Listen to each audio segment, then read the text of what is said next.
It's a global pandemic. A virus is sweeping across our world, and society continues to change week after week. We're starting to go crazy. We're getting a little cabin fever. Can you feel it? Can you feel the fever? Are you drinking margaritas for breakfast?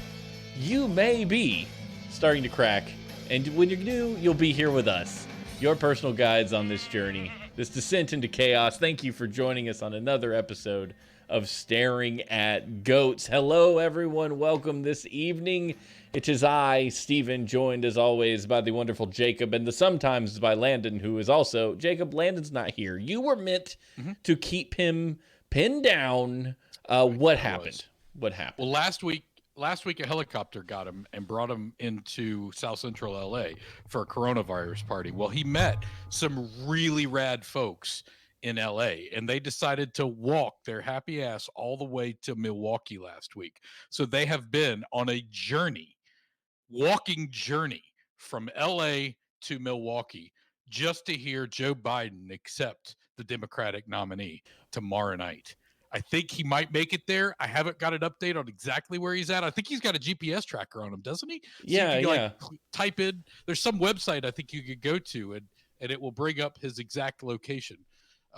But yeah, I think he's on walkabout to get to the DNC in Milwaukee. We are going to have to get a beat on him, because I don't know why why did he travel all the way to Milwaukee when it's all like remote anyway? Like what goal does he have in mind, Jacob? Is it to shake the hand of the next man in line?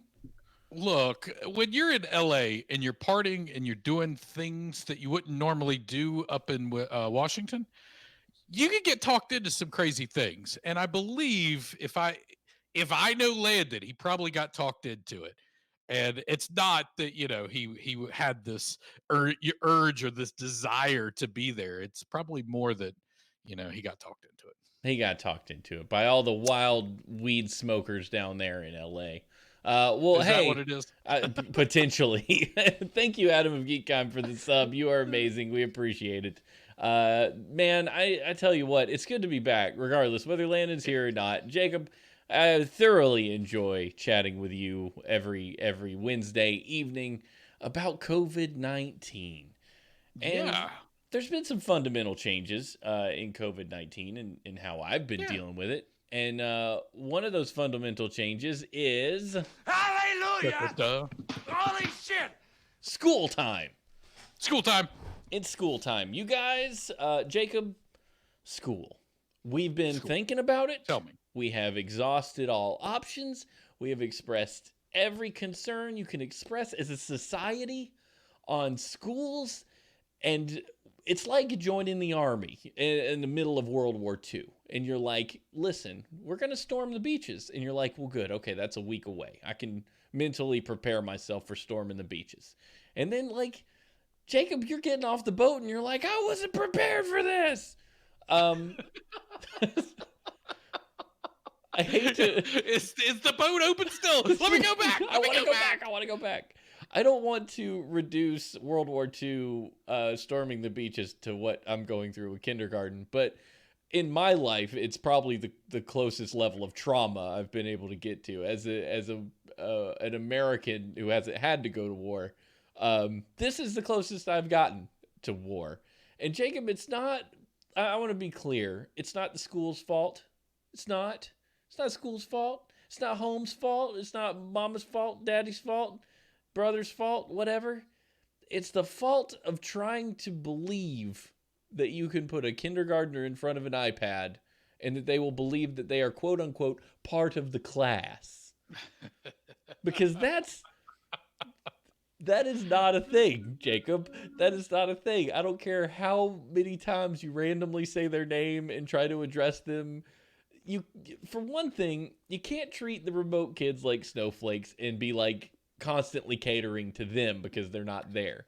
But you also can't assume that they're going to have a relationship with the other children in the room. Because they're not. Do you know who Sam has a relationship with in that classroom? The other one kid who's doing virtual learning. because they Yes. get online in the morning and they talk to each other and they do show and tell and show each other toys and laugh and play and run around in circles. And then school starts and it's just absolute chaos. It's cacophony because they have a room mic, Jacob, a mic in the room. So all the kindergartners, every shuffle, every click, every move, every cough, every snore, everything you hear constantly. And the teacher's up there going, "Kid, look at this," and she's doing a great job. But for the kids in the room, because all Sam hears is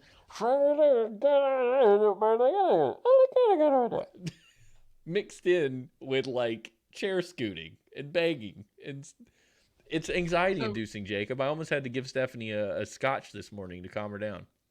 Yeah, you might need to start the day off with a mimosa or something tasty and delicious. Here's a question for you. Did they not think about the virtual kids, or did they just say, you know something, we're just going to put a camera in the room and everything's going to be fine and we're going to pretend like we're going to be here? The reason why I ask, I'll give you a little bit of background behind the question and then you can dive in. I was talking to somebody yesterday, and they have 3 kids. One is a kindergartner, and I'm like, oh, great. Let me talk to you about my nephew. And so we were able to chat a little bit about their school, the school that they go to, because they're in the public school system. And they went all virtual. And she said, "I'm loving it, Jacob." And I said, "Hold on, wait, what?"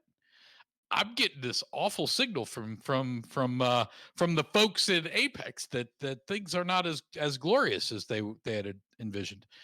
And the lady said, "No, this is perfect." She said they get on for about 15 minutes. They're given an assignment. They get off. They've got 45 minutes to go do that assignment, or an hour and a half, or whatever it is.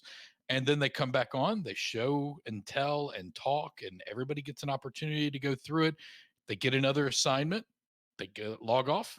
They go and do it. They come back on. They log on again, and they do that 2 or 3 times throughout the day.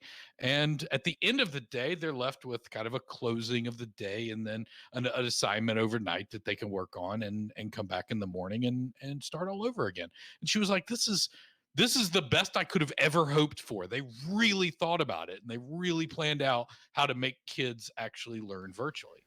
And so I guess the question is, did this school not think about the virtual kids, or were they just like, "Oh, everybody's going to be back at school. Screw those virtual kids. They could just be part of the classroom with an iPad"? This is what I think about what you just described.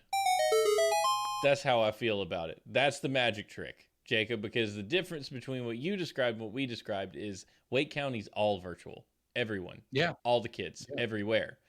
This school decided to have school because they have a smaller environment, smaller kid classroom size and whatnot, so they want to give it a shot. The problem is, you're right. You can't do a hybrid kindergarten. You could do a all virtual kindergarten. You can't do a hybrid kindergarten. You can't pretend that a 5-year-old understands that those kids in the room are real, for one thing, that he's making friends. He's not. He doesn't feel included. Even if you try to include him. If you sat the iPad in the middle of the class, like at a table, and he had a robot he could drive around the room, he wouldn't be included. He's 5. They require a lot of sight, touch, like there's all the sensory things that they need to know a person is real. And it's not going to work. Like it doesn't work. If you're in second grade, it might work fine. You might be able to make it kind of understandable. But kindergarten, no, they need to bounce like constantly. You can't have them in front of a screen and expect anything.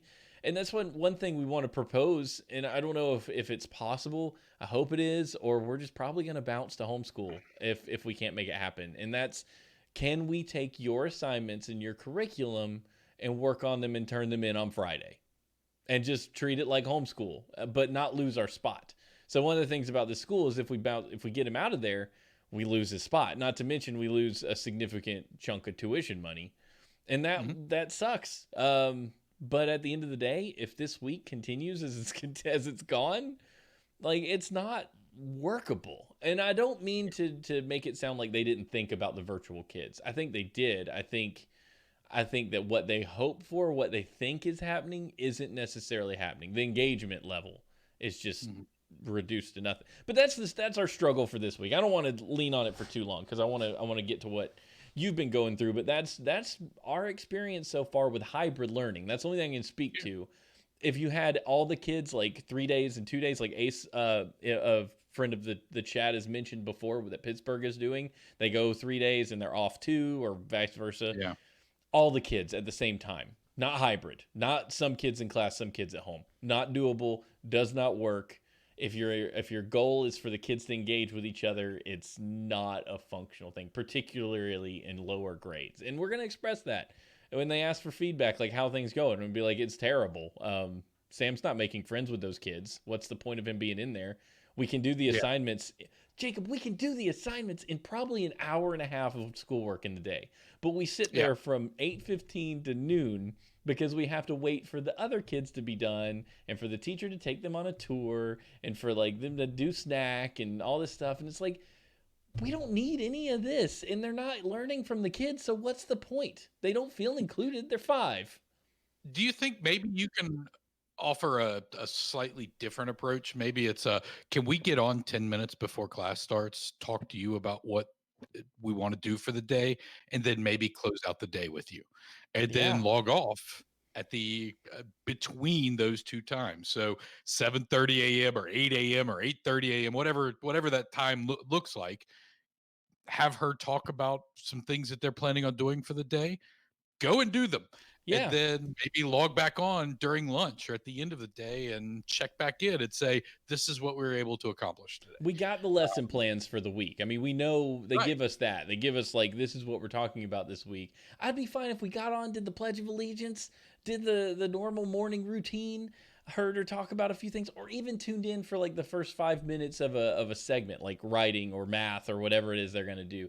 But I honestly feel like Stephanie could do a better job teaching him by herself at this point. Because Sam, the teacher's sweet. She's doing her best, but it's just not like, he's not clicking. And yeah, it's harder keeping him on task. But like Stephanie went downstairs with the afternoon and they colored together and like, take him as well.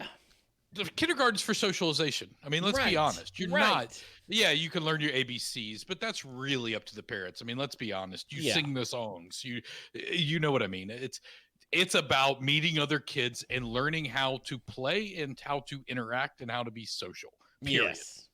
Yes. That's what kindergarten is. That's what preschool is. That's even to an extent what first grade really is. Yeah. But if they're not getting that, then I would have a discussion. What's the point? Yeah, so we're in that place where we're going to have to figure out, like, can we keep our spot in the school and do an at-home tuition, which still feels like a waste, to be fair, a waste of money, because you're not using the facilities or the teachers or the social interaction. But you're like, that seat's important to me. But if we go homeschool, like, we all get to do, he can go to a park and look at plants and learn about plants for a nature kind of thing. Homeschoolers have so much freedom, and they also get really good opportunities, especially if they have a parent that's involved in cares and wants them to do their best. They like Stephanie homeschooled for like a year when she was in middle school and loved it. She's like, I did karate for PE. Like that was, and I'm like, that's great. I don't know. I'm not espousing homeschool, private school, public school as much as it's just my personal situation of where I'm at in trying to figure out how to teach a kindergartner. So that's where my struggles have been. But Jacob, let's talk about you. Let's get down to you. Okay. I have hogged this mic long enough. No, I'm doing great this week. So this past weekend, I got to watch my best friend get married. That was fun. He said I do. She said I do. We got to raise a toast, and then we got to walk away. There weren't a lot of people. They did have to move it from outdoors. It was supposed to be an outdoor wedding, and they had to move it to an indoor location because of just torrential downpours as the ceremony was about to start. But overall, there were so few people there that I feel pretty comfortable with how we handled ourselves. There were a couple of incidents where I was like, whoa, wait. Let me back off here. But overall, I think for the most part, everybody was pretty respectful. We made a very clear decision to tell everybody why we were quarantining, who we were quarantining for, why we were not taking off our masks, and how we needed to behave. And I feel like everybody was pretty respectful about that. I think the most I got was an elbow bump from somebody, right? Yeah. So I feel like it was pretty good, and we got to see a good buddy of ours get hitched, so that was nice. Yeah, got to brew a beer for him, got to bring an arbor over there for him, just got to enjoy it, got to tie his tie. I mean, I was the best That's man, good. for God's sake. Yeah. I got to do the little things that people are supposed to do, and the niceties that people are supposed to do. So it made me feel good again, if that makes any sense. And then I went to the baby is in slightly larger diapers now, and so I was like, okay, well, Ashley comes to me and she says, Jacob, we're almost out of threes, and I'm like, oh shoot, how many do we have? And she was like, well, we have about a day's worth, and I'm like, well, I can order them online and get them here tomorrow, but if we run out, that's going to be a bad day. Oh yeah. So I decided, something, I'm going to put on a mask. I'm going to go over and brave the grocery store. And so I went and got to the grocery store, right? And I got my big, huge thing of diapers, and I grabbed a couple of containers of vinegar because apparently maybe our detergent is causing a heat rash with our child. So grabbed a couple of things of vinegar because that's what they said. Wash your clothes in vinegar, you'll get rid of some of that old detergent, and then you could start fresh again. I'm like, okay. Huh. So I had a couple of things of detergent, a big thing of vinegar, and this dude, this gray-haired man with big, long gray hair, old dude with this big, scraggly beard, he was walking by me, and he was like, hey, I see you got stocking up on some cleaning supplies, hey. And I'm like, look, go out to your truck, grab your mask, come back, we can have a conversation. Until then, just keep walking. Oh, snap. Jacob laid it down. Let him have it. The guy was pissed. I mean, of course, but what was I going to do? I'm like, look, I am not talking to you while you're over here spitting in my face while I've got this mask on. No, keep walking. Sorry, brother. No. Yeah. And this is in a grocery store. And I'm like, no. But I say these things because I wanted to communicate that I had a good week. And I feel like what I'm starting to turn a corner is not the right word, but I'm starting to become more accepting of where we're at and what we have to do to stay safe. I'm starting to not have those normal conversations with people that I would have had regardless in the past. But now if they're not wearing a mask, I'm okay with saying no. I'm not comfortable talking to you. I'm okay with, having to wear a mask at a wedding, especially one as important as my best friend's, right? Mm-hmm. And being okay with telling everybody, sorry, I just can't do this. I can't sit down at a table and break bread with you tonight because everybody's going to have their mask off and we're going to be less than 6 feet apart. So I'm sorry, I just can't do it. Yeah. And I'm becoming more and more comfortable with those things. And whenever I see other people behaving not like I do, I know that I'm not going to really communicate or respond to them as I normally would.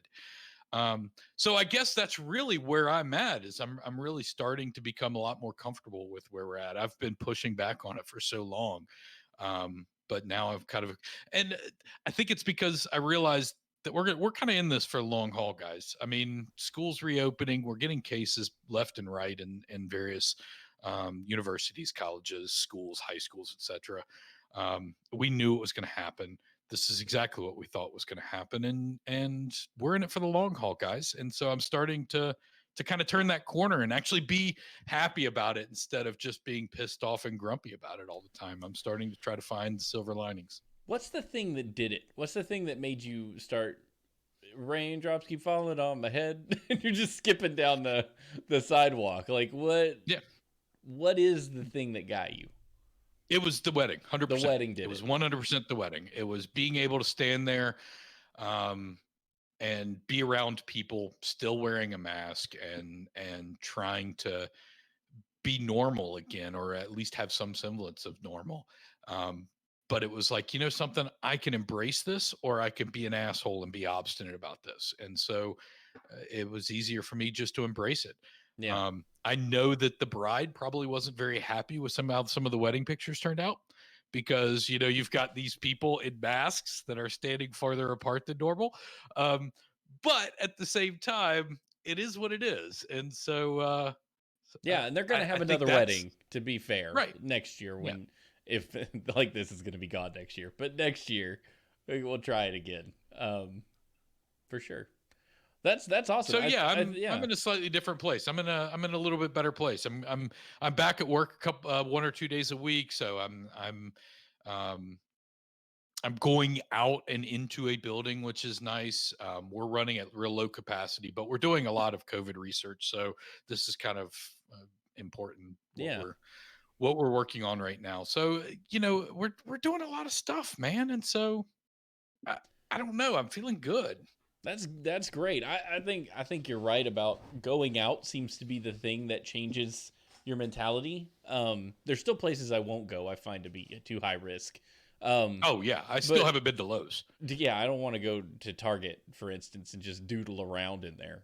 If I go in somewhere, I'm going with a purpose. But the more I go, like if I have to run over to Lowe's and grab, or not Lowe's, Harris Teeter and grab like some marshmallows or something, like marshmallows or beer, I'm not that worried about it, particularly with the right mask on, ready to roll in there, and I feel better. I'm like, at least I'm just out grabbing a couple things. That place is decked out with protection stuff everywhere. And it's like if I haven't been in a while. The last place I went was the wedding. Before that, I think I did go to Home Depot for a 2x4 a couple times for building that excellent redneck pool patio that I built.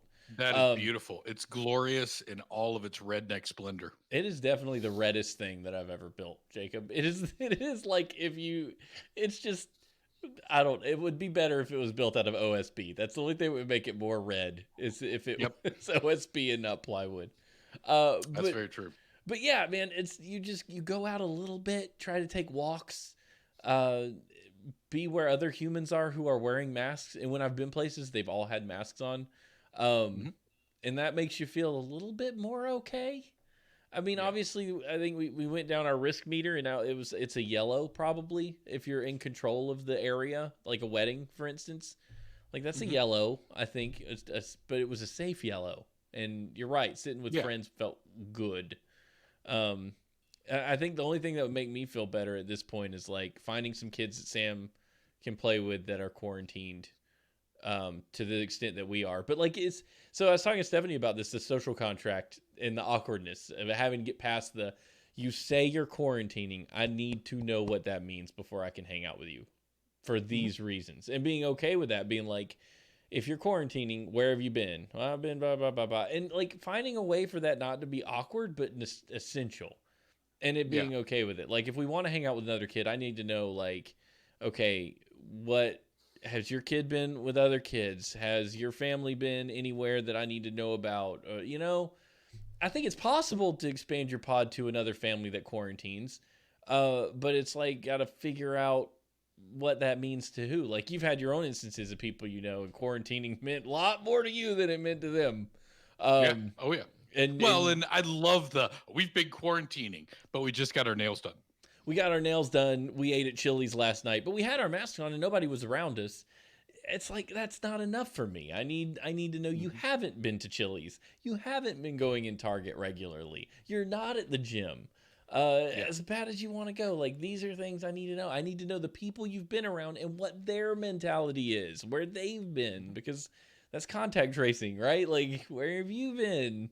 If you're in a workout group where you're doing sit-ups with a dude and he's holding your feet and he's I don't believe in COVID guy, I can't hang out with you. You're officially dangerous to me, and that's not quarantining, Like, oh yeah. So those are things, but I think you're right. I think we can get to a reasonable compromise that will become normal enough we feel okay. And that's the key. That's the key. How can we get okay? Well, and it's okay is going to be at a different place for everybody. Mm-hmm. It could be at a different place for Adam of Geekheim. It could be a different place for Oddly Normal. It could be a different place for you. It could be a different place for me. It could be a different place from our friends who just got married. Yeah. And whatever you're comfortable with and the risk that you're willing to take. I mean, we went through and we shared that risk meter with everybody a couple weeks ago. and where things fall on that risk meter are important. I mean, Stephen and I have had conversations about, hey, that's a 7 on the risk meter, right? And we've had conversations, well, I think that's more like a 4 on the risk meter. So I think it's different for everybody, and you just have to find where you're comfortable and know your operate in that. lowest, and know the lowest common denominator of it all. Like if you've got a family that's in your important. pod that like it cannot be, like we've got elderly parents like we see frequently and we want to see, that's a big deciding factor on what our level of quarantining is. Like that matters a lot. So it's just I would love to know where everybody else was though, like on that quarantine scale. Like what's the highest level you would go? Jacob, do we have that link available anywhere at the ready? Because I would love to put that in the chat and get some comments on it. While we're not at the ready, but I can find it. If we want to start rolling into news, and I will find the risk meter. You and I on the same wavelength, baby. I was exactly what I was gonna do. Let's do some isolation report. Large coronavirus outbreak linked to a wedding reception in Maine. Just after Jacob and I got done talking about how happy we were at that wedding, more than 24 Maine residents have tested positive for the coronavirus after a wedding reception in Millinocket, the state's first outbreak linked to a social gathering. After a wedding reception in Millinocket. It's the first outbreak linked to a social gathering. Millinocket Regional Hospital has confirmed that there are now 28 positive cases linked to the event, and that number is expected to go up as testing continues. Good news, everybody. Jacob and I were at a wedding with less than 20 people, so this is already far more dangerous. At least 18 people who attended the August 7th reception and at least 6 others who had close contact with attendees tested positive. All told, about 65 people attended the indoor event at the Big Moose Inn. The governor's executive orders put in place during the global pandemic limit indoor gatherings to 50 people if there's adequate space, while 100 people are allowed to be outdoors. 65 is 15 more than 50, Jacob. That is. That's significantly more. Yeah. Yes. Period. End of discussion. Yeah, that's somebody needs to be fined if that's what you do. Yes. I think if you read the larger story, I think that their investigators are investigating, and I think that's probably where they're going to get called out. It's almost like that's in their job title or something, Jacob. It is. It is. So Wuhan. Let's talk about some Wuhan. Wuhan Water Park hosts massive pool party in China's coronavirus ground zero.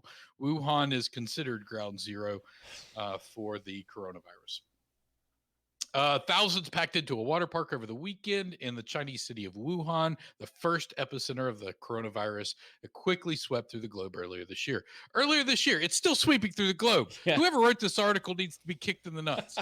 A massive crowd of bathing suit clad partygoers standing shoulder to shoulder and without any face masks were photographed in Wuhan's Maya Beach Water Park on Saturday as they were attending an electronic music festival. Images of the pool showed people packed on inner tubes and leaving very little space between each other. No one seemed to be practicing social distances as close-knit crowds stood waist deep in water and listened to the DJ and watched a man in a water jet pack a water jet. They had a water jet pack. Yeah, man. Soar above the pool and pyrotechnics show. Hold on, wait. Why wasn't I at this party, Steven? No. They have this water jet that's I want to go. Just fireworks shooting up. It sounds fantastic, doesn't it? Though, man, I need to be there. Saturday's scene stood in stark contrast to how the city looked earlier this year, when Wuhan, some 11 million residents were effectively sealed off from the rest of the world when the coronavirus began to spiral out of control in January. That sounds like a pretty fun party. That feels so long ago when we were talking about Wuhan. Doesn't it? Like way long ago. And I like how they say first epicenter, because the epicenter moved to the great states of these states united. Australia. There's actually data right now that's maybe suggesting that it might have been around a little bit before our original epicenter episode. So I believe that. Yeah, if we didn't know what to call it then. Australia secures deal for potential COVID-19 vaccine will provide it free to all citizens. Way to go, Australia, raising the bar. America's like, just ignore that. Don't pay any attention. Australia has secured a deal with drug maker AstraZeneca to supply a potential COVID-19 vaccine to its entire population free of charge, the government announced Tuesday, becoming the latest country to lock in supplies of the drug should trials succeed. British-based AstraZeneca is developing the vaccine in partnership with Oxford University, with advanced trials now underway with thousands of volunteers across multiple countries. Under the deal, the Australian government would manufacture the vaccine and offer free doses to all citizens. However, there is no guarantee that this or any other vaccine will be successful, which is why we're continuing our discussions with many parties around the world while backing our own researchers at the same time to find a vaccine. I guess this is the Prime Minister speaking. Speaking to a local radio station, Prime Minister Scott Morrison said Australia would have a target of 95% vaccination, which would account for people with health conditions that prevent them being vaccinated. I would expect it to be as mandatory as you could possibly make it.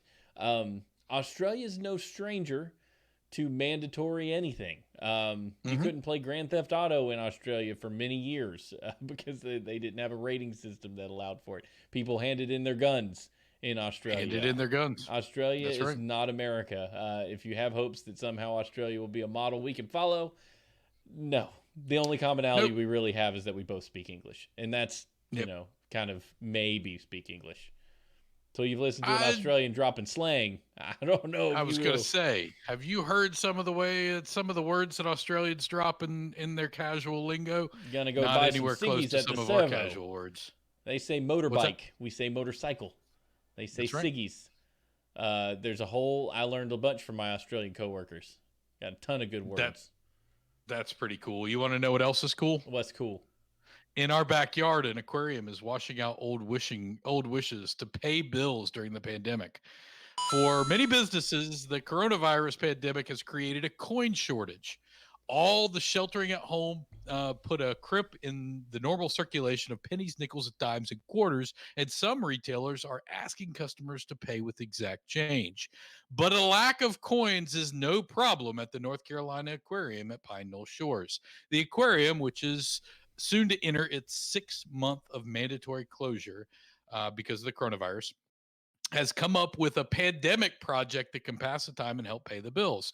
They've drained large waterfalls at the facilities and dredged up all the coins thrown in by wishful visitors. About 100 gallons of coins, 100 gallons of coins. Can you measure coins in gallons, Jacob? I feel like that's the wrong measurement. I feel like it feels like the wrong measurement, but damn, I guess they got buckets. That's about what Aquarium has a plentiful of is buckets, right? So use them to carry coins around.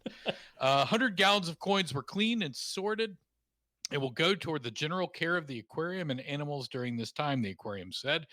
While it's closed to visitors, the aquarium has been offering virtual events, behind-the-scene tours, and animal encounters. And, of course, the normal work of maintaining the facilities and caring for the animals. That's expensive. Jacob, you and I went to that aquarium. It's beautiful. I wish that aquarium the best because it is quite a wonderful place to get some education and learn about life in the water. I hope it works out. I also can't help but be reminded of the Goonies when Mouse tries to take his wish back.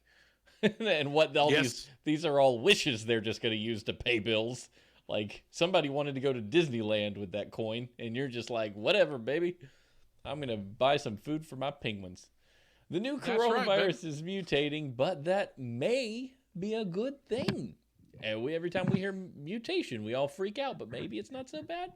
Increased mutation in the new coronavirus may be a good thing, said a top expert. Paul Tamya, senior consultant at the National University of Singapore and president-elect of the International Society of Infectious Diseases, said that a mutation of coronavirus that has been making the rounds in Europe, North America, and parts of Asia may be infecting more people, but killing fewer. The new strain, known as D614G, has recently shown up in Malaysia and the Philippines. Tambia says evidence suggests the proliferation mutated version in some parts of the world has coincided with a fall in death rates, suggesting it is less lethal. Maybe that's a good thing. Have a virus that is more infectious but less deadly, he said.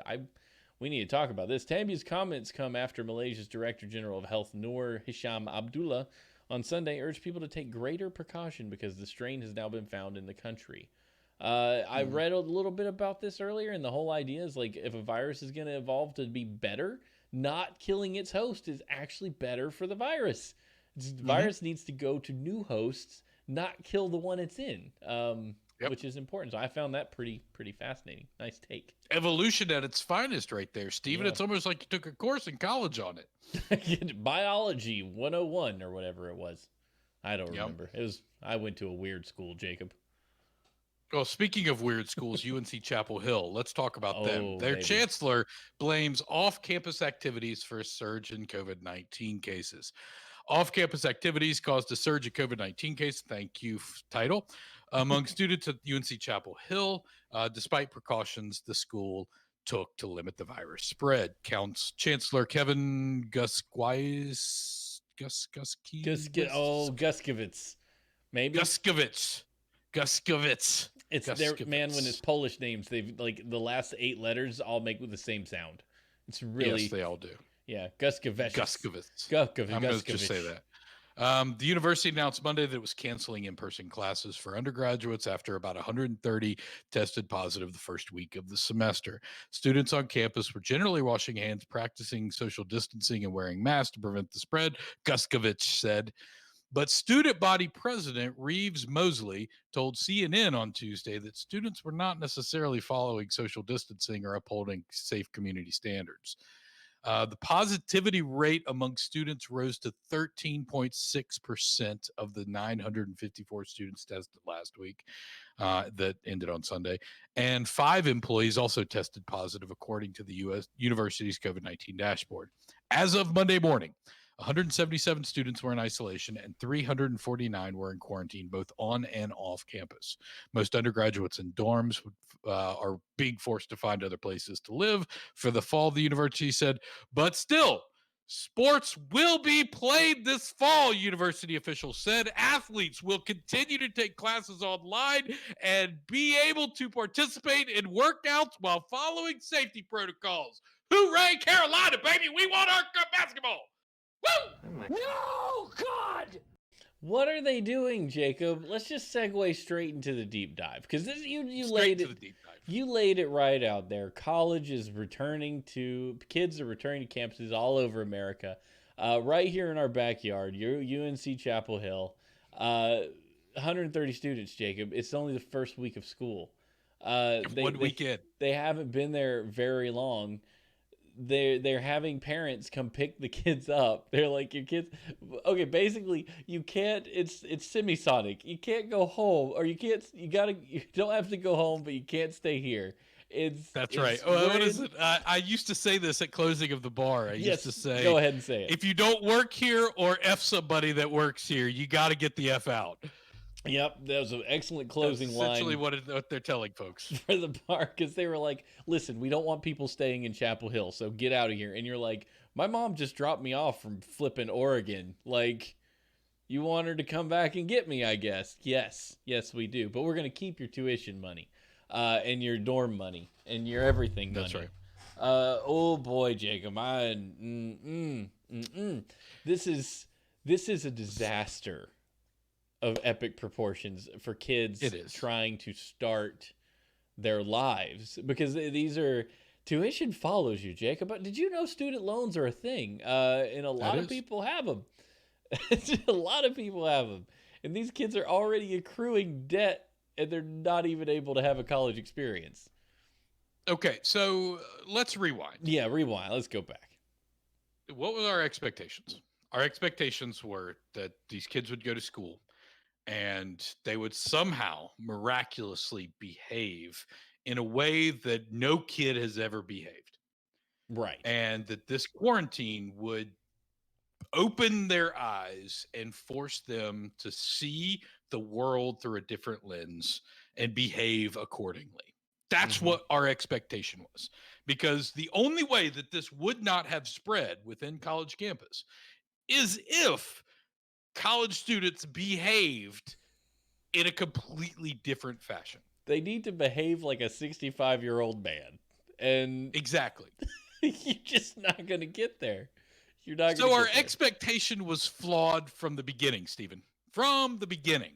There was absolutely no way that in-person classes at a university with frat parties, with athletes, with downtowns and drinking and 18-year-olds that are young, dumb, and full of you know what, you know exactly what's going to happen. It's not they're going to act like 65-year-olds. They're going to act like 18-year-old kids. I remember I was in college when I was 18. Oh my goodness. If coronavirus would have been a thing, I would have had it the first weekend. Jacob would have got it. You'd have been toast. No, and you're right. There's no way you can tell an 18-year-old who just got out from under their parents, they're free, and like you said, they are full of ambition, and they are going to go find someone to share their ambition with. And that person may very well have COVID, and then they may all be sharing their ambition with one another. This is not, and that's, I mean, obviously that's the darkest scenario we could take. They're all drinking. Sure. They're all sitting too close together. They're all meeting friends. Absolutely. And hold on, Late. I've got permission to actually tell a story from a friend of ours. So some really good friends of ours, who actually listen to the show on the podcast. So hi guys, gave me permission to tell a story about their daughter. Their daughter is a first year, this freshman, going to a public school, but it's a smaller public school here in the local area. And, they were there. I think they dropped her off on Thursday night. And by Friday night, they were already hearing stories of, oh my God, stories, right? Yeah. There was one story in which the lady went out with her freshman girlfriends and all of the teammates that she had, and they walked off campus and they went to a house. And in this house, it was like this huge COVID party. And the girl said, no, I'm not walking in. I'm just not going to do it. And so the cops were called. And so the cops show up, and there she is standing outside the party, chatting with the cops and just hanging out with them, saying, hey, cops, what's up, buddy? Yeah. And this really does, if you know this girl, it matches her personality, because she's the one out there chatting up the cops going, hey, what's going on? What's really happening? And so it was absolutely perfect story because it completely matches her personality. But it gave me some insight in what's really, I mean, exactly what you expect out of a college kid is happening. They're going to go to parties. They're going to go try to have a good time. They're going to go hook up with their friends or their non-friends or their unknown friends. And it's going to happen. And there are going to be a select few that really do quarantine. There are going to be a select few that really want to do the right thing and that are there for, let's say, the right reasons. But then there are some that aren't going to do that. So we have to, like you mentioned earlier, what's the lowest common denominator? Yeah. Well, I mean, look, some people are born with a little more wisdom in their pocket to start with. I not to toot my own horn, I was a pretty wise kid growing up. I stayed out of trouble. I knew what was going to happen if I got involved. I can see nerdy little kids like me that would be like, parties sound like a dangerous thing. I'm just going to stay here and do my thing. But the peer pressure, Jacob, it's strong. Yeah. You're the nerdy kid, but you got paired with, what's a good sport ball name? Not to say all sport ball guys aren't wise, but let's take Jordan Williams. You're paired with Jordan Williams. He's going to get pissed off. I don't even know who that is. The number 12. I just made it up. Jordan just sounds like a good name for a person. So Jordan's like, come on, dude, this is your first year at college. You got to get out there and meet some ladies and stuff. And you're like, no, it's fine. I really just get to stay here. No, man, you just better get out there. Let's do it. Come on. You know, I hate to see you sitting here and waste your first year at college like this. And it's like, it's my first day at college, Jordan Williams. Yeah. Calm yourself down. But that happens. And then you even get quiet, nerdy kid thrown out there who's like, I don't know why I'm here. And now I've got COVID. And not only this, Jacob, think about this. Everybody gets COVID because they're all kids, like you said, and then they go home. Then the school has kicked them out and said, go home. Where's home, Jacob? Anywhere. Somewhere in North Carolina, somewhere in South Carolina, somewhere in Virginia, New York, whatever. They take whatever they got home with them to these places unknowingly. Yeah. And our friends actually talked about this. They were like, okay, so we're probably going to have to go get our daughter. Yeah. What are we going to do? because our daughter's going to come home, give it to us, and I'm going to be the one that dies from this. Yes. And they have a very good point. And I'm like, hey, look, I was like, take 2 cars, come back, blah, blah, blah, blah, blah. They could drive, blah, blah, blah, blah, blah. You could quarantine them in the basement. Just have make them sure use they the stay back down there for door. 14 days. Yeah. I mean, there are ways I'm sure they can figure it out, but you're 100% right. And the funny thing is this is almost identical to a conversation that we had at one of our first episodes of Staring at Goats whenever we closed the universities. Yeah. We actually were talking about, can we expect too much out of our 19-year-olds? And I still agree with those statements. We can't expect too much. And so for us to believe that somehow in the last 6 months, things have changed, personalities, perspectives has changed that much, I think is irrational. But getting away from Carolina, it's happening all over. I mean, Michigan State's now going to all remote classes. Notre Dame announced that they were going to all remote classes. Oklahoma State, I think it was. Penn. A lot of colleges have. We've got NC State right in our backyard, who's now got a couple of clusters, and they're talking about going to all virtual. And you've got East Carolina just up the road; they've got a couple of clusters. Hell, their football team has a couple of clusters. This is all going to end with most colleges are going to go virtual in some way. So let's just figure out how to do it. Let's go ahead and knock it out. Let's get this show started. Let's get this ball rolling, and let's do the thing. Yeah. It's going to suck for universities because they're going to lose some cash. Yeah. But it's just, you got to do the right thing. We've got to do the right thing. We've got to put public health first. And Jacob, you said sports will continue? Sports will continue. Madness. As of right now. Madness. And I saw somebody on Facebook, and Jacob, I've become a Facebook troll. I was real close. I saw somebody on Facebook taking pictures of dropping their kid off at a university. And I don't know these people real well. I don't even know why I'm friends with them on Facebook, other than they're former coworkers from a million years ago. And I just wanted to be like, her post was that traditional mom post, like, dropping my baby off at school. Oh, I'm just going to miss her so much. I wanted to post, don't worry, you'll see her again in a week. They're sending her home. They're sending her home. Of course they are. They're sending her home. You want to hear the funny thing about UNC is they're actually refunding all of the money for the dorms and for meal plans. UNC is refunding all of that cash. So they're going to lose a shit pile of money, but they did the right thing. Congratulations, UNC. Finally, for one time in your existence, you've done the right thing, you a-holes. They do the right thing. But they've still got to pay taxes on that building, which the dorm payment went to. And that's high. We're talking Chapel Hill. We're talking, and there's no recovery package that says you don't owe your property tax. So that's right. Which would be a nice faucet for them to turn off for right now. Is just the bank can take my money. Just give me a break on my property tax. Like, give me my $300 that I would give you for property taxes every month, and let me keep that. Would that be cool? And they're like, no, F you, get out of your house. You know what I mean? Like. Oh, yeah. It's insane. This is snowball effect that's going to happen with everywhere, and everywhere is going to have this. We're going to see this everywhere, and it's only a matter of time. And I don't know how we don't see that. I don't know how some people are just stuck on this whole, like, unless you're going to college in Billings, Montana, you're probably screwed. Yeah. And maybe that's what it is. I mean, if you look at things like Sturgis, how did that happen without people seeing it and saying, wait.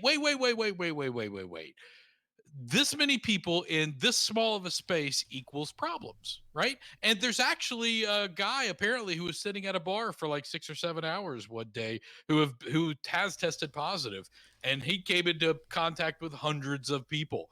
And so they're basically saying, look, if you might have been in this vicinity of this bar at this time of day, this person was there for like 6 hours. So be ready. You could be exposed. Jacob, I was going to bring up that story. I actually found it. Coronavirus cases, Sturgis motorcycle rally prompts warning from health department. A person visited One-Eyed Jack Saloon in Sturgis while able to transmit the virus to others. So he was symptomatic. He was hanging out at the bar, sneezing all over everybody. And Jacob, I'm looking at a picture of Sturgis. It's bad news. Sturgis, you're talking about the hardest of the hardcore. Ain't no virus gonna get me. I drive a Harley. That like that Oh, you think a somehow, virus is tough? You ain't seen these guns in action. yeah, and it's like, sure, one of you, a handful of you are probably going to be fine. Some of you are going to be great, but some of you are either going to get real sick or you're going to give it to somebody who will get real sick. I can't figure out why there's a disconnect between you as an individual and everyone around you. Like, there's a person on that dumb, they call it the dads group, but it's not dads, it's just frat boys who are adults. It's they talking about like we should open schools, period. I hate when people say period. It just ticks me off because I feel like you're just being a butthole about things. But it was like, we gotta open schools, period. I'm like, really? Like, this is your approach? We're just gonna open the floodgates and be like, everybody gets it. And like, no, this is nonsense because it's not about you. It's about everyone around you. And if you cared for your neighbor, that like you should, you would understand that, and we would be through this by now. After 21 episodes, I feel like we have preached the same thing for probably 21 of those episodes, Stephen. And I just don't understand the mentality. And this is another reason why I want to start doing some of these interviews that I keep talking about, is because I really got to try to figure out what's driving some of the mentality of behind people that are just thinking that they're stronger than the virus. Yeah, why would you take that chance when literally the only thing you have to do to avoid that is to wear a mask everywhere you go? Yeah, and wash because your I would hands. love to hear it, because it's obviously perspective that I don't see. Yeah, And there's got to be one. There's got to be some thought behind it.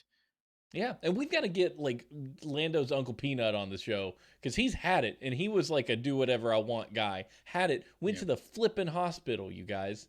We needed oxygen. Like, what's his perspective now? Like, is he out on the street with a sign saying like this is real life? Like, I would love to talk to somebody who was a naysayer, got it, and regrets being a naysayer, and is trying to preach the good word. Do we have anyone that's in that description? Because that would be great.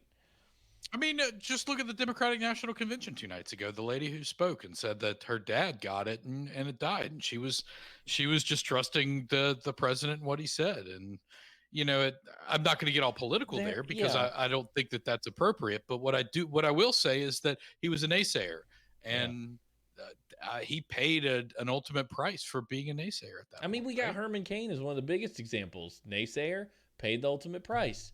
But I don't want to talk about those people because those people are being held. Let's be serious. These people are being held up for chips.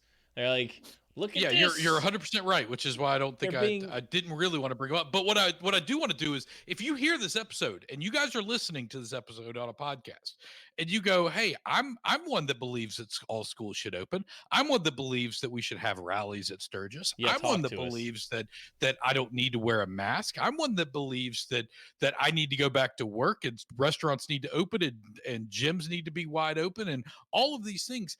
I want to chat with you because it's not, I want to put you down. I don't care what you believe. I just want to know why you believe it and what makes you tick, what makes you think that, because everything I've seen, every piece of data that I've gone through has not pointed toward that. It's pointed towards something else. So obviously there's some disconnect between what they're seeing and what we're seeing. Well, and I had a neighbor haphazard, like walking away from me. We were talking a little bit about it. But was starting to walk away and said, it'll probably be gone by November 4th. You know how that goes. And I'm like, wait a minute. What are you trying? Wait a minute. Because now I'm cautious. Now I'm like, I thought we were on the same wavelength, and now I'm not real sure. And like, I even had my dad say to me the other day, and I never can tell if he's being serious or he's trolling me. But he was like, he's trolling you. He said, if we would have just left it all open, it'd be gone by now, because we'd all either have it or be dead from it and have immunity, and we'd be moving on. Is he wrong? Maybe not, but also maybe that's not the way we should do it, because that means we're willing to sacrifice other people for a bowling alley, and a haircut. Well, not just other people, but an older group and an older generation of people. But we don't need to just limit it to older people. Kids are getting type 1 diabetes and Kawasaki's disease and weird heart swelling issues and stuff from this thing. And that's not to say it's probably less than 1%, less than 2% of kids that get it, but it happens. And it's all fun and games until it's your kid, right? Like, That's right. it's all fun and games until your kid is the one that got the Kawasaki disease, and you're like, oh, I wish people would pay attention. Yeah. I don't know, man. It's just it's stressful. I just Mr. Rogers, we need him. We need him more than anything. Like your neighbors, whoever you are with at the time, and you protect them, and they protect you. We work better as a society if you scratch someone else's back and let someone else scratch yours, because in instances like this, at the very least, I saw animation one time, Jacob. It was really dramatic, but it was really telling. And it's all these like stick figures sitting around a giant bowl of soup. Got a giant bowl of soup, and each one of them has a massive spoon, like really long spoon. And they're trying to get the spoon to their mouth, but they can't because it's so long. They can't bend it properly to get it to their mouth. They're all dying because they can't eat. And then one of them decides to take this big old spoon and use it to feed the person across from him. And then it feeds that person. That person's like, oh, man. And it takes the spoon and feeds somebody else. And before you know it, everybody's feeding everybody with these big old daggone spoons. It was beautiful. It was a beautiful illustration of utopia, which we know isn't possible. But it was a beautiful illustration. Like, if we just, in some aspect of our life, gave a little, every now and then, of ourselves to someone else, particularly like if it's something like this. The fact that COVID's politicized is heartbreaking because it doesn't have to be. It doesn't have to be. It never had to be, but it was. It became, because Jacob, we've got a narcissistic person who believes that everything is about them. Win, lose, facts, no facts. Does it hurt me? Is it good for me? And COVID was bad for them, so they ignored it. And that's not how you do it. But you know, the funny thing is, and this doesn't have to be a transition to our next deep dive. I don't know that I'm prepared for it. But Woodrow Wilson during 1918 and the war and everything with the Spanish flu never even talked about COVID or Spanish flu. The government didn't address Spanish flu. It wasn't a thing. The war front, that's what mattered. And Spanish flu, it'll take care of itself. The government didn't deal with it. The scientists, Johns Hopkins, which was getting rolling and becoming a really powerful institution, cared a lot about it, but they buried it in newspapers everywhere. Phoenix reported on Boston's Spanish flu numbers, but when Spanish flu hit Phoenix, newspapers went silent. Nothing. Well, I mean, it's not in our backyard. Everybody was okay with talking about COVID when it was in New York City. Everybody was okay with it. But the minute it started hitting Florida, what did Florida do? They flipped out. Yeah. We don't have it. It's not a thing here. And it's like, no, Miami and Orlando and all these other places down south are clearly getting it. You have a major issue. It's like, no. It doesn't even spread with people like here. It's fine. And it's not, it's a parallel, Jacob. It's what they did in 1918 is what they're doing now, is news trying to downplay it so that society doesn't lose it. And I think there's some merit to that. There's a quote in Men in Black that a person is smart, but people are raving animals, which is true. But we have to, when it's dangerous for our health, we need to know. If aliens are real and you don't tell us about them, it's not exactly hurting us right now. Sure. Maybe when the aliens attack, we'll wish we'd known something, but what will we have done, you know? Right. So real quickly, what are your thoughts about learning from 1918? What should we have learned from what happened in 1918? That mask worked, man. They had people trying to get people to wear masks back then, and they worked where they worked. The one thing that stood out to me, I read an article this week. I was trying to get a handle on like school and what we did then, because I've been trying to research those parallels a little bit, and that's why I wasn't sure I was prepared to talk about lessons learned that would help us necessarily, because this is a different disease. We won't have to. We can jump into that some other time. But let's be fair. COVID and Spanish flu are remarkably different diseases. They are. The flu spreads heavily in the winter, backs off a little in the summertime. Waves are more likely. COVID, it doesn't. I mean, it's essentially H1N1 right at that point, right? Yes. So yeah.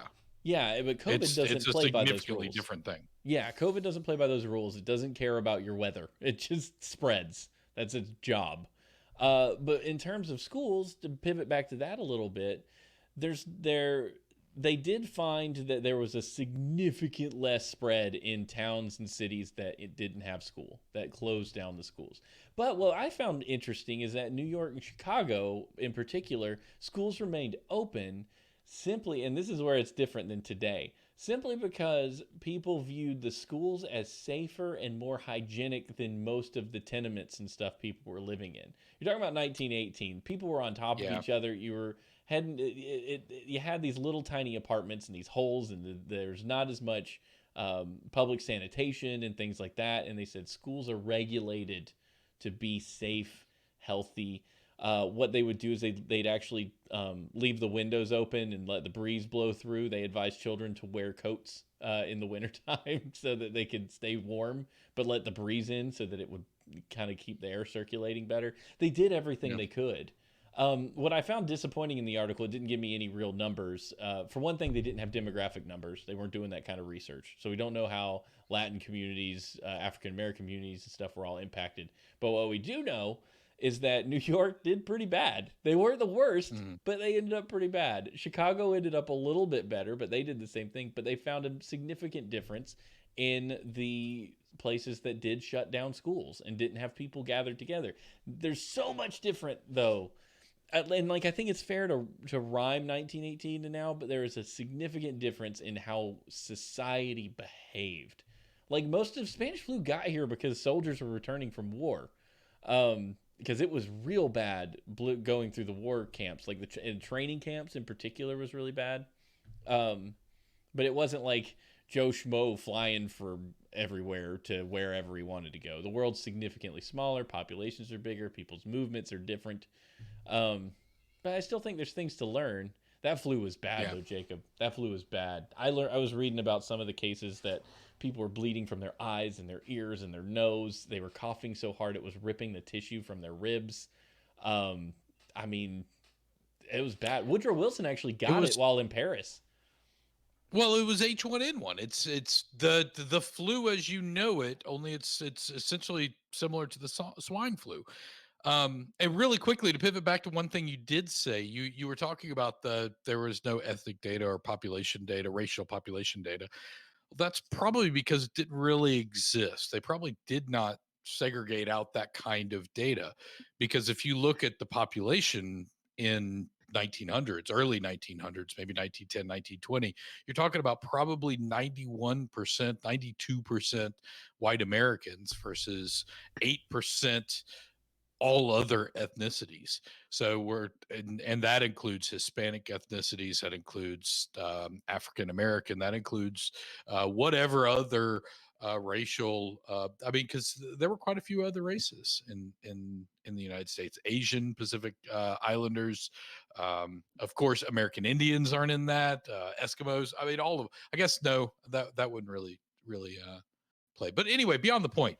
Bottom line here is that I don't think that the data is available because it probably didn't exist. It didn't, and to be fair, America in the late 1800s, dude, our medical system was just a disaster. It was a disaster until the Hopkins came along and like tried to we based our medical system in Hopkins on German medicine, because our medicine was so bad. It was so bad. You guys, doctors are graduating from medical school without a year of college, no biology, no chemistry, without ever seeing a patient, without ever touching a cadaver.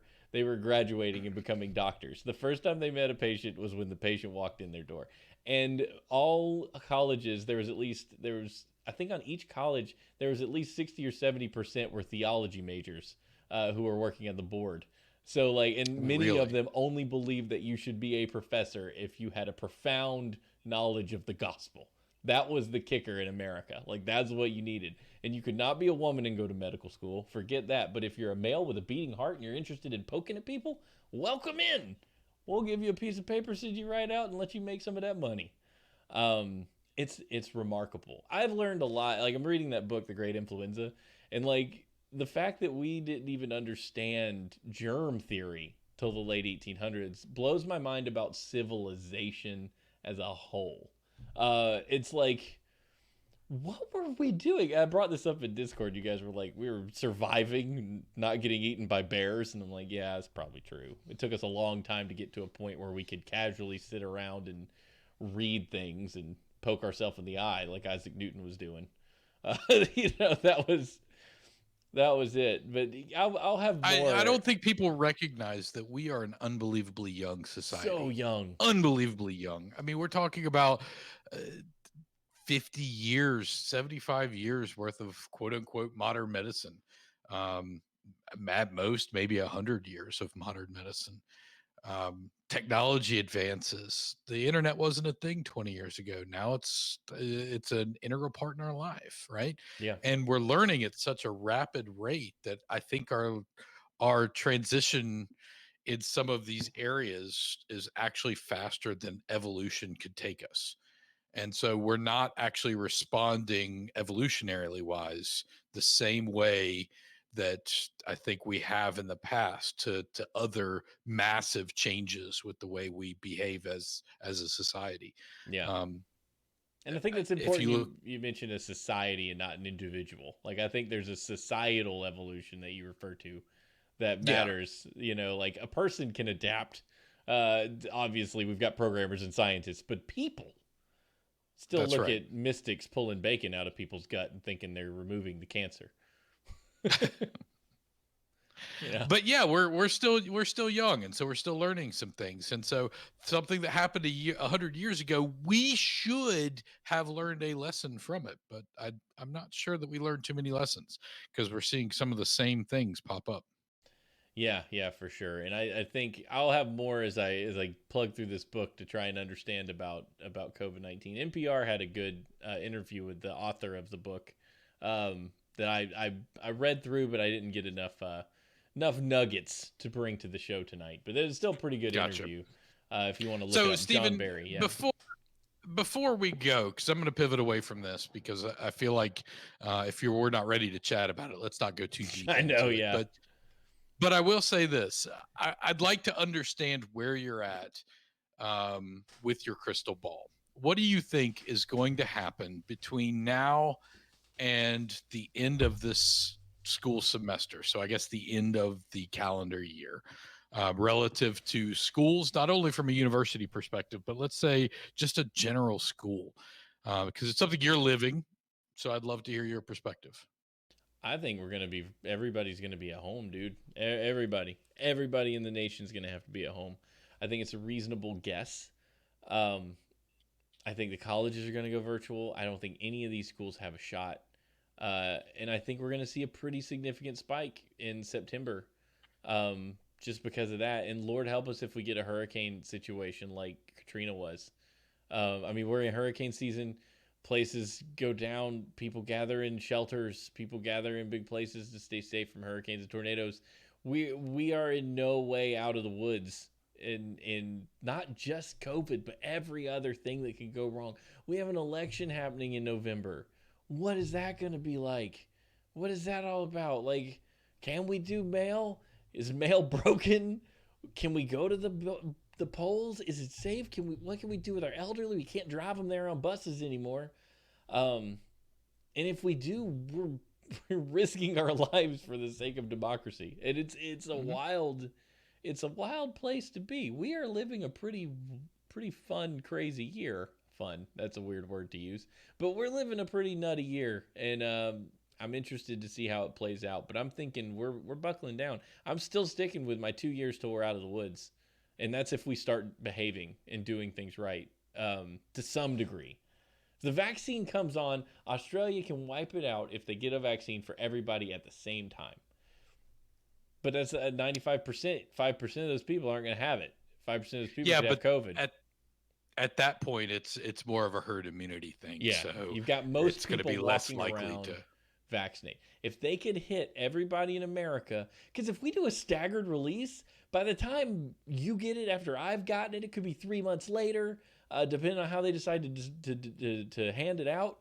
And mine is now gone, and yours is active. But like now, I could get it from some other idiot who's not active anymore. You know what I mean? Like you almost have to do it all in the same 6 month span or 3 month span or whatever the efficacy term is for it.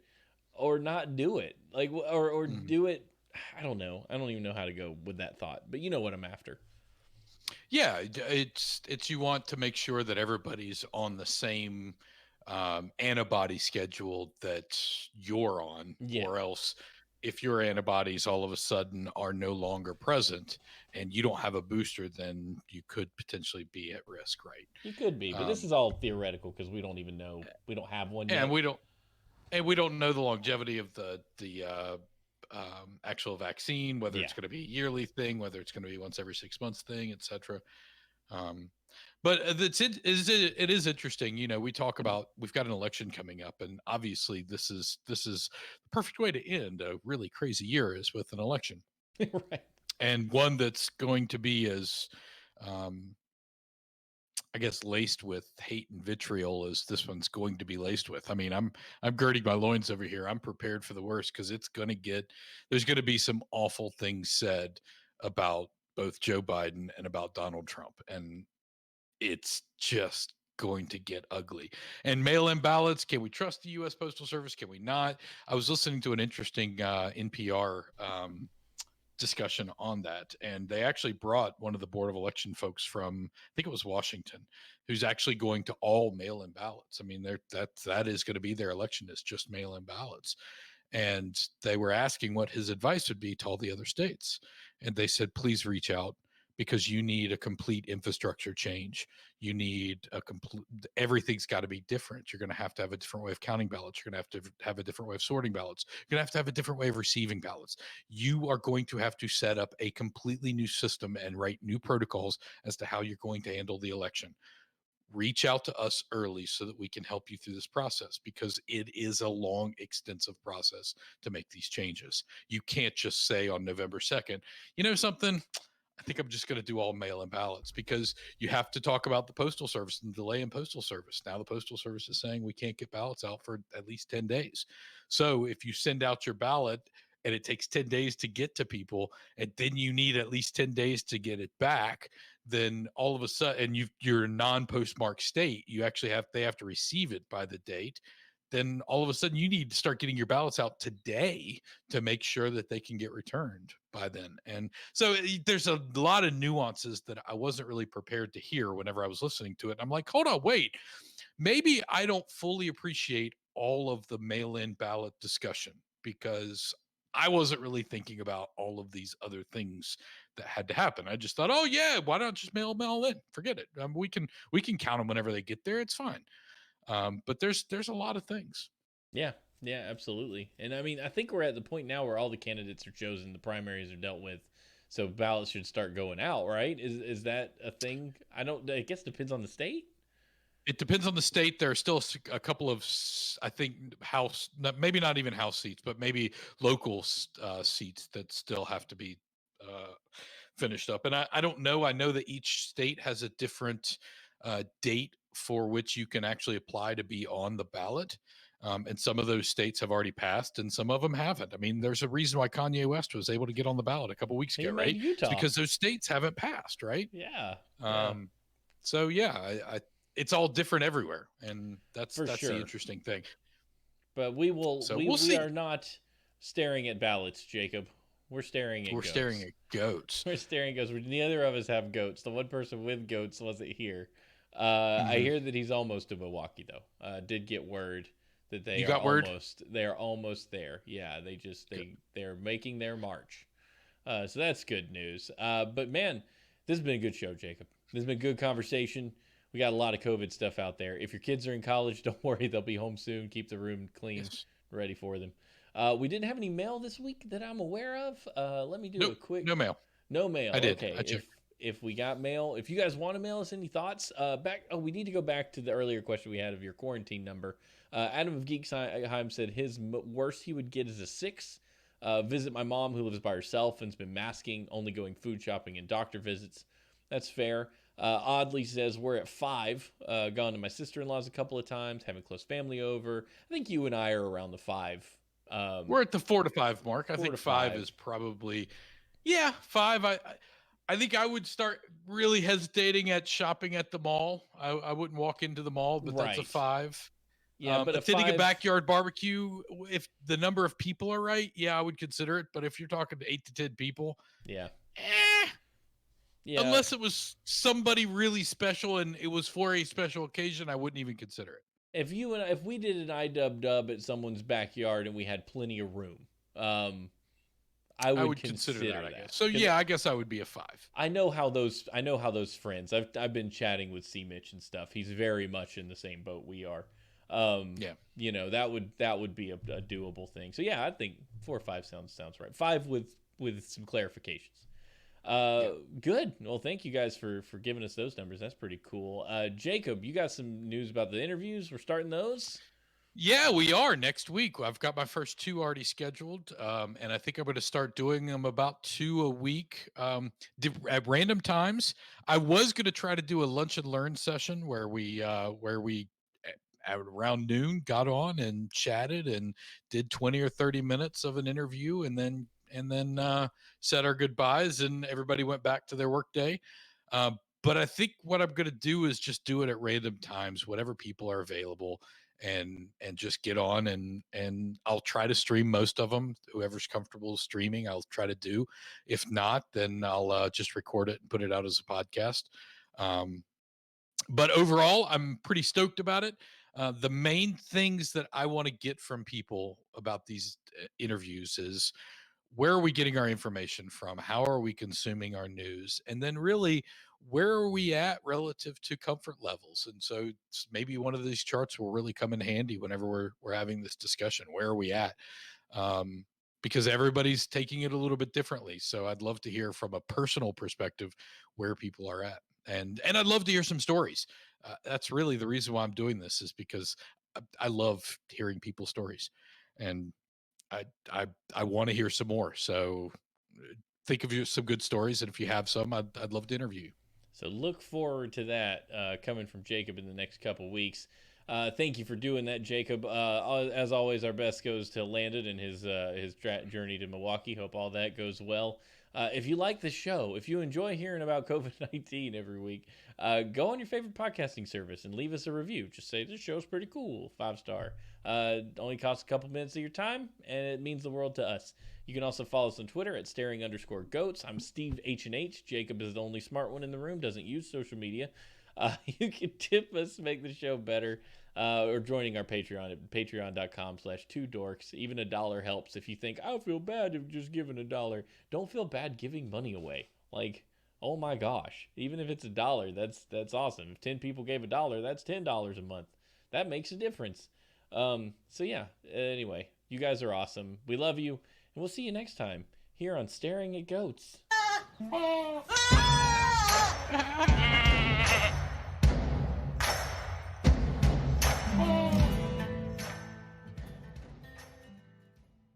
Bad. That was good. That was good.